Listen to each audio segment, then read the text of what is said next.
Yo, what's up guys, welcome back to a brand new video here today and another F1 2020 hot lap. Today we are here at the circuit of the Americas. Guys, in the top right hand corner of your screen you will have a full link to the entire playlist so far of every single circuit. But here we go then.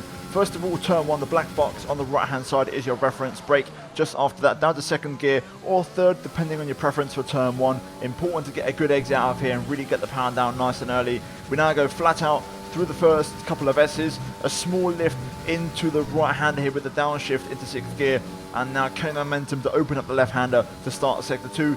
Now this one here really compromised the right to open up the left and get the best possible exit on the power out of there as we now go down the hill towards the hairpin. And this is probably the trickiest corner on the track for me. There's a million different lines and brake points you can take.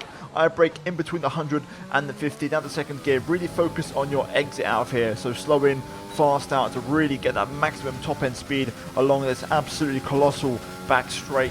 Leave the DRS wide open as we now look for the 50-meter board as your reference. Down to third gear, you can cut the inside curb a lot through here, so make full use of it as you won't get an invalidation. We now go into a sequence of double right-handers. Important again to try and get the power down as soon as possible in 4th gear, and we then open up a double left, get that late apex. 3rd gear, power back on very early with the short shift if you need it through there, and now flat out through the triple right. It's the inverted turn 8 at Turkey as we now make our way into the penultimate corner, down 2 gears and then down an extra gear on the apex, and then back on the gas as we now approach the final corner using all the road on the right hand side. Attack the inside curb, 4th gear on the exit to get the power down, and we improve by nearly 0.3 of a second with a big old screen freeze across the line, and a very strong lap actually. You know, I was really happy with that one at 29.5. that gives us 28th in the world. And once you take away the hacked lap times, you'll see now as we've got no assist, of course, as always, with the hacked lap times removed, you know, looks pretty good. 21st in the world because Barry Bromand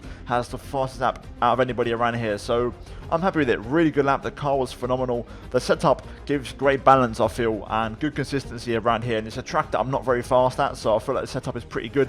3.6 wings, 60-60 on the differential. You could go a bit lower, maybe 55 or even 50 on the rear tires especially. Suspension geometry, negative 280, negative 140, 007, 029. And then on the suspension tab, we are going to be running a pretty similar one as we always do around here, 146814. Pretty stable, pretty consistent, and not too aggressive. The brakes are quite interesting, 9250. Normally I run 150 or 9550. For this one though, 52 on the front brake bias. I feel like running it too much towards the rear unsettles the car a bit too much. And then tire pressures 21.8, 22.2, 19.9 and 20.1. So there you go guys, there is a setup of the USA Grand Prix, and as always the setup around here is for online races guys, or career mode, all that kind of stuff. This is what the setup is good for, so you guys can use it in your career mode races and you'll probably feel a big difference. It's going to really help you out, and again the focus is to try and make sure tires don't overheat and also don't wear out too much, and that is what I go for with these setups. But let's talk about the lap then, because USA is a track that I like watching it in real life. I like the circuit, but I'm not very fast at it, and because I'm not very fast at it, I don't particularly enjoy driving it that much. But let's talk about a few key areas. So turn 1 is very key. You can find a lot of time through there in terms of braking late and getting the power very early.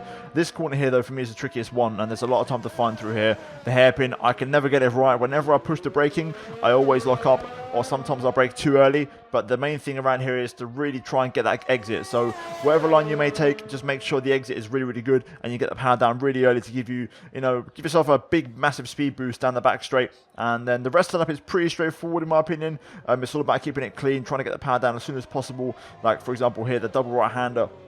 You want to try and get that late second apex and get the power down as soon as possible to have a short squirt on the throttle, flat out of course, and then through here as well, try and get the car straightened up nice and early to get the power down really, really early. And then probably the second hardest corner around here, or probably joint hardest to be fair, is this next left-hander. Very tricky, you can't see the apex, blind over the crest, you can always run wide, so you've got to try and keep the car within the track limits. And then the final corner, pretty straightforward in 4th gear, getting the power down to finish the lap strongly. And there you go guys, a lap of the circuit of the Americas. Not perfect, I think there was maybe another 10th in the lap possibly, but generally a strong one. 21st in the world, I'll take that. But guys, if you want to see more hot laps, like and subscribe, and on screen right now you got the previous one along with the full playlist of this entire series so far. But guys, that is it from me here today for a hot lap of USA, and I'll see you guys later on for yet another video on the channel. But until then, it's goodbye from me.